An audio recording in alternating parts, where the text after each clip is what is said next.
اب آخر میں اسی کے حوالے سے میں 4 احادیث بیان کروں گا، تھوڑی سی گفتگو کر لوں اس حوالے سے کہ یہاں پر یہ جو ذکر آیا کہ اللہ اور اس کے رسول کی طرف سے اعلان برات ہے، یعنی اب یہ اعلانیہ عہد توڑ دیا گیا، تو سب سے پہلے اللہ تعالیٰ نے خود اس آیت پر عمل کیا جس کا مسلمانوں کو حکم دیا تھا، جس پہ میں نے مسئلہ نمبر 87 ریکارڈ کروایا تھا، اسلامی طرز حکومت کے 3 اصول۔ تو پہلا اصول سورۃ الانفال کی آیت نمبر 58 میں یہی آیا تھا کہ جس کسی قوم کے ساتھ تمہارا عہد ہو تو عہد کو اعلانیہ توڑنا ہے، ون سائیڈڈ نہیں، اعلانیہ توڑنا ہے، بتا دینا کہ اب ہمارا آپ سے عہد نہیں ہے۔ اچھا، دوسرا اس میں اصول بیان ہوا تھا کہ میدان جنگ میں بھی اگر کافر صلح کی آفر کر دے تو جنگ روک کر ان کے ساتھ صلح کر لو۔ اور تیسرا اصول کہ اپنے جو آلات جنگ ہیں ان کو ہمیشہ ہر وقت تیار رکھو اپنے دشمنوں کے خلاف۔ تو اعلانیہ طور پر عہد توڑنے کی یہ پہلی مثال خود اللہ تعالیٰ نے سورۃ التوبہ کے اندر، چونکہ پہلے یہ عہد صلح حدیبیہ کی جو صلح تھی توڑی تھی مشرکین عرب نے، تو اللہ تعالیٰ نے کہا کہ اب تم نے خود چونکہ عہد توڑ دیا، اب ہم اس کو رینیو نہیں کریں گے، تمہارے ساتھ سارے عہد ختم، سوائے ان قبیلوں کے ساتھ جن کے ساتھ دوسرے عہد ہیں لیکن وہ بھی رینیو نہیں ہوں گے۔ وہ ہم نے آیات پڑھ لی، پہلی 6 آیات سورۃ التوبہ کی، ان کی مدت پوری کی جائے گی۔ اب 4 احادیث اینڈ پہ سن لیں، پھر ہماری یہ گفتگو اس حوالے سے مکمل ہو جائے گی۔ پہلی حدیث صحیح بخاری اور مسلم کی متفق علیہ حدیث ہے، انٹرنیشنل نمبر کے مطابق 4656 اور 4657 2 ترک ہیں اکٹھے۔ امام بخاری انہی سورۃ التوبہ کی 6 آیات کے کانٹیکسٹ میں لے کر آئے کہ سیدنا ابو ہریرہ رضی اللہ تعالیٰ عنہ کہتے ہیں، یہ 9 ہجری کا واقعہ ہے، 8 ہجری کے اندر فتح مکہ ہوا، تو اس کے بعد جو حج ہوا مشرکین عرب مسلمانوں نے اکٹھا حج کیا۔ 9 ہجری میں بھی مشرکین عرب اور مسلمانوں نے اکٹھا حج کیا، وہ اپنے طریقے سے کرتے رہے، مسلمان اپنے طریقے سے۔ سیدنا ابوبکر صدیق رضی اللہ تعالیٰ عنہ کو نبی صلی اللہ علیہ وسلم نے امیر حج بنا کر 9 ہجری میں بھیجا، یہ اس کا ذکر ہے بخاری میں جو سیدنا ابو ہریرہ کر رہے ہیں۔ تو وہ کہتے ہیں کہ ان کو امیر حج بنا کر بھیجا، پیچھے سے یہ سورۃ التوبہ کی یہ 6 آیات نازل ہوئیں، تو پھر مولا علی رضی اللہ تعالیٰ عنہ کو حضور نے بھیجا کہ میرے بہاف پر جا کر تم نے حج اکبر والے دن یعنی یوم النحر 10 ذوالحجہ کو ان آیات کو وہاں پر تلاوت کرنا ہے، چونکہ آپ صلی اللہ علیہ وسلم کے قریبی رشتہ دار تھے اور عرب کے اندر یہ کلچر تھا کہ قریبی رشتہ دار ہی سب سے زیادہ اہل ہے کہ وہ اس کے بہاف کے اوپر اناؤنسمنٹ کرے، لہذا سیدنا علی رضی اللہ تعالیٰ نے یہ سورۃ التوبہ کی آیات تلاوت کی۔ اب دیکھیں کتنی ذلت اٹھانی پڑی ان مشرکین کو، ان کے سامنے ان کو کہا جا رہا ہے کہ 4 مہینے کا ٹائم ہے، یا تو اسلام قبول کرو، ادروائز جہاں پائے جاؤ گے قتل کیے جاؤ گے، اور مسلمانوں ان کی ایسی کی تیسی پھیر کے رکھ دو، 4 مہینے تک ان کو مہلت ہے۔ کتنی ذلت۔ تو اسی حدیث بخاری میں آتا ہے کہ اس میں 2 باتیں آپ صلی اللہ علیہ وسلم نے اور حضرت علی سے کہا کہ وہاں بیان کرنی ہے۔ نمبر 1، آئندہ سال کوئی مشرک حج کے لیے نہیں آئے گا، یعنی اب حرم میں کوئی کافر اور مشرک داخل نہیں ہو سکتا۔ آج تک الحمدللہ کوئی داخل نہیں ہو سکتا، نہ حرم مکہ میں اور نہ حرم مدینہ میں۔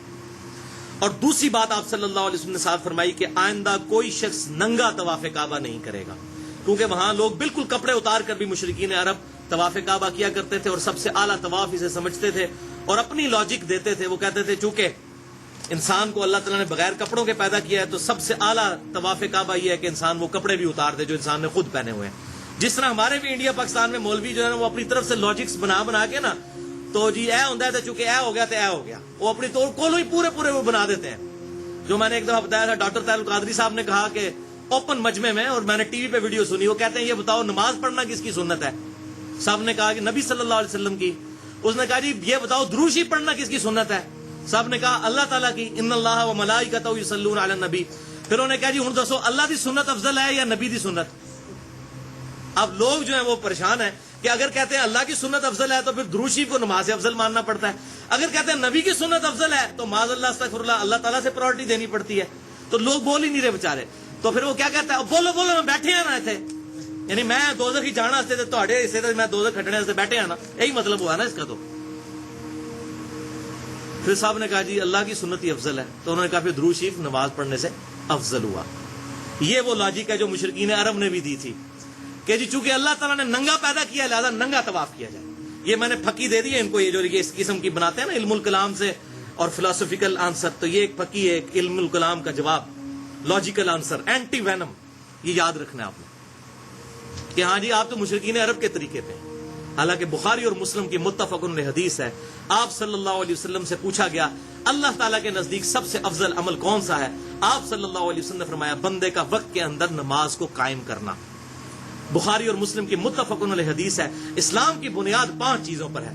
کلمہ پڑھنے کے بعد پہلی چیز نماز، اس کے بعد پھر زکوٰۃ، پھر رمضان کے روزے، پھر حج بیت اللہ اگر استطاعت ہو تو. وہاں بھی نماز کا ذکر کیا. تو ایسے علماء کو شرم نہیں آتی جب یہ اس قسم کے رزلٹ وہ ٹی وی پہ بیٹھ کے نکال رہے ہوتے ہیں؟ بے شرمی کی انتہا ہے.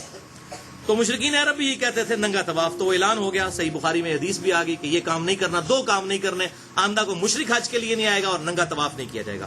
دوسری حدیث بھی صحیح بخاری کی ہے جو اسی حدیث کا ترک ہے انٹرنیشنل نمبر کے مطابق 3177 نمبر. ایک اور جگہ امام بخاری نے ریپیٹ کی، اس میں سیدنا ابو ہریرہ کے الفاظ ہیں کہ یہ اعلان ہم نے حج اکبر کے دن کیا تھا. حج اکبر کا موقع نہیں، حج اکبر کا دن، اور وہ 10 ذوالحجہ یوم النہر کا دن تھا. وہ جو قرآن میں آیا یوم الحج اکبر. اور سیدنا ابو ہریرہ کہتے ہیں کہ اس کو حج اکبر اس لیے کہا گیا کہ لوگ عمرے کو حج اصغر کہنا شروع ہو گئے تھے. اب آپ کو پتا چلا کہ حج اکبر کا مطلب جمعے کے دن حج آنا نہیں ہے. حج اکبر کہتے ہیں اس حج کو جو مسلمان پر فرض ہے، اور حج اصغر کہتے ہیں عمرہ کو، چھوٹا حج. تو یہ بخاری 3170 میں آ گیا. سیدنا ابو ہریرہ کہتے ہیں چونکہ عمرے کو چھوٹا حج کے ہاں جانا شروع کر دیا تھا، اس لیے پھر اس حج کو حج اکبر، وہ حج اصغر عمرہ اور یہ حج اکبر. لہذا یہ مسئلہ بھی آج کلیئر ہو گیا جو یہاں پر کنٹروورشل گفتگو چلتی ہے، میں نے الحمدللہ کلیئر کر دیا. تیسری حدیث بھی صحیح بخاری میں ہے 1742، اور یہ حدیث مرفوع ہے. آپ صلی اللہ علیہ وسلم نے خود حج اکبر فرمایا ہے 10 ذوالحجہ کے دن کو، یوم النہر کو. بڑی مشہور حدیث آپ نے سنی ہوگی کہ آپ صلی اللہ علیہ وسلم نے فرمایا یوم النہر جو حجۃ الوداع کا خطبہ، ایک تو یوم عرفہ کو دیا، وہ جمعے کے دن تھا 9 ذوالحجہ کو. ایک 10 ذوالحجہ کو آپ کا خطبہ ہے جو بخاری اور مسلم دونوں میں ہے. مسئلہ نمبر 66A میں نے وہ ڈیٹیل سے بیان کیا ہے. محرم اور واقعہ کربلا سے متعلق 5 علمی پوائنٹس، وہ پوری حدیث بیان کی ہے. اس کا کچھ ٹکڑا میں یہاں پر بیان کرتا ہوں. صحیح بخاری 1742. آپ صلی اللہ علیہ وسلم نے فرمایا تمہارا خون، تمہارا مال اور تمہاری عزت ایک دوسرے پر اسی طریقے سے حرام ہے جس طرح کہ آج کے دن کی حرمت ہے، یعنی یوم النہر 10 ذوالحجہ کی حرمت، اور اس مہینے ذوالحجہ کی حرمت ہے، اور اس شہر مکہ کی حرمت ہے. جس طرح یہ اللہ کے نزدیک قابل عزت ہے، اسی طریقے سے تمہارا خون، مال اور تمہاری عزت ایک دوسرے پر حرام ہے. اور پھر آپ صلی اللہ علیہ وسلم کے الفاظ ہیں اسی بخاری 1742. آپ نے جب یہ خطبہ دیا 10 ذوالحجہ یوم النہر، قربانی کے دن، پھر فرمایا ھذا یوم الحج الاکبر، یہ آج کا دن حج اکبر کا دن ہے. یوم عرفہ کو حج اکبر نہیں کہا بلکہ 10 ذوالحجہ کو حج اکبر کہا. حالانکہ 10 ذوالحجہ ہفتے کا دن تھا، کیونکہ بخاری اور مسلم کی متفق علیہ حدیث ہے. بخاری میں 45 نمبر اور مسلم میں 7527 نمبر کہ یوم عرفہ آپ صلی اللہ علیہ وسلم نے جو حج کیا تھا یوم عرفہ 9 ذوالحجہ، وہ جمعے کے دن آیا تھا 10 ہجری میں، جہاں وہ آیت نازل ہوئی تھی الیوم اکملت لکم دینکم واتممت علیکم نعمتی ورضیت لکم الاسلام دینا. آج کے دن ہم نے تمہارے لیے تمہارا دین مکمل کر دیا، اپنی نعمت تم پر تمام کر دی، اور اسلام کو ایز اے ریلیجن تمہارے لیے پسند کیا. تو یہ بخاری مسلم میں موجود ہے. لہٰذا یوم عرفہ چاہے جمعے کو آئے یا کسی اور دن کو حج اکبر نہیں بنتا. حج جو بھی کرتا ہے وہ حج اکبر ہی کرتا ہے، جو عمرہ ہے وہ حج اصغر ہے. ویسے بھی یوم عرفہ والے دن اگر جمعہ آ بھی جائے تو جمعہ پڑھا تو کوئی نہیں جاتا، ظہرین ہی پڑھی جاتی ہے. میدان عرفات کے اندر جمعہ تو کوئی نہیں ہے. جمعہ آ بھی جائے، آپ صلی اللہ علیہ وسلم کا بھی جمعہ آیا تھا لیکن آپ نے ظہر اور عصر جمع کی تھی. جمعہ پڑھنا کوئی نہیں، اور پھر بھی کہنا کہ جی وہ جمعے کا حج اکبر ہو گیا، وہ تو ہے ہی ظہر کی نماز. حج اکبر کہتے ہیں حج کو، اور حج اصغر کہتے ہیں عمرے کو. حج اکبر بڑا حج اور عمرے کو کہتے ہیں چھوٹا حج. الحمدللہ. اب اس کے ثبوت میں وہ چوتھی اور آخری حدیث بخاری اور مسلم کی متفق علیہ حدیث ہے. آپ صلی اللہ علیہ وسلم نے فرمایا جس شخص نے رمضان المبارک کے اندر عمرہ کیا گویا کہ اس نے حج ادا کیا. رمضان المبارک کے اندر، یعنی رمضان المبارک کا جو عمرہ ہے وہ حج کی طرح ہے، بڑے والے حج کی طرح رمضان کا عمرہ. اور مسلم شریف میں الفاظ آتے ہیں کہ راوی کہتے ہیں کہ مجھے شک ہے کہ آپ صلی اللہ علیہ وسلم نے ساتھ یہ بھی فرمایا تھا جس نے رمضان میں عمرہ کیا گویا اس نے میرے ساتھ حج کیا، لیکن مجھے یہ کنفرم نہیں، مجھے ہلکا سا یاد پڑتا ہے، لیکن اس راوی کو تو بھول گیا۔ لیکن ابو داؤد کے اندر انٹرنیشنل نمبرنگ کے مطابق 1990 نمبر حدیث ہے، وہاں کلیئر کٹ راوی کہتے ہیں کہ مجھے یہ بات یاد ہے کہ آپ صلی اللہ علیہ وسلم نے فرمایا تھا جس نے رمضان میں عمرہ کیا گویا کہ اس نے میرے ساتھ حج کیا۔ لہذا جو صحیح مسلم کے اندر اس راوی کو شک تھا وہ اس کا شک نہیں، بالکل کنفرمیشن ہو گئی سنن نبی داؤد کے اندر۔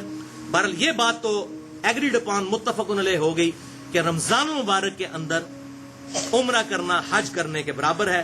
رمضان کے اندر عمرہ حج اصغر بھی جو ہے وہ حج اکبر کے برابر الحمدللہ ہو جائے گا۔ اللہ تعالیٰ کی طرف سے یہ خاص انعام ہے۔ حج کے حوالے سے میری 200 منٹ کی گفتگو ہے، مسئلہ نمبر 54A اور 54B، حج اور عمرہ کے صحیح احکام و مسائل، اور اسی کی پھر ایکسٹینشن ہے مسئلہ نمبر 54C اور 54D، وہ بھی 200 منٹ کی گفتگو ہے۔ قبر رسول صلی اللہ علیہ وسلم کی حاضری سے متعلق فرقہ وارانہ نظریات کا تحقیقی جائزہ۔ اللہ تعالیٰ سے دعا ہے جو حق بات میں نے کہی ہمارے دلوں میں راسخ فرمائے، اگر جذبات میں میرے منہ سے کوئی غلط بات نکل گئی تو اللہ تعالیٰ ہمارے دلوں سے محف کر دے، ہمیں کتاب و سنت کی تعلیمات پر عمل کر کے دوسرے بھائیوں تک پہنچانے کی توفیق عطا فرمائے۔ سبحانک اللہم و بحمدک، اشہد ان لا الہ الا انت، استغفرک و اتوب الیک، وما علینا الا البلاغ المبین۔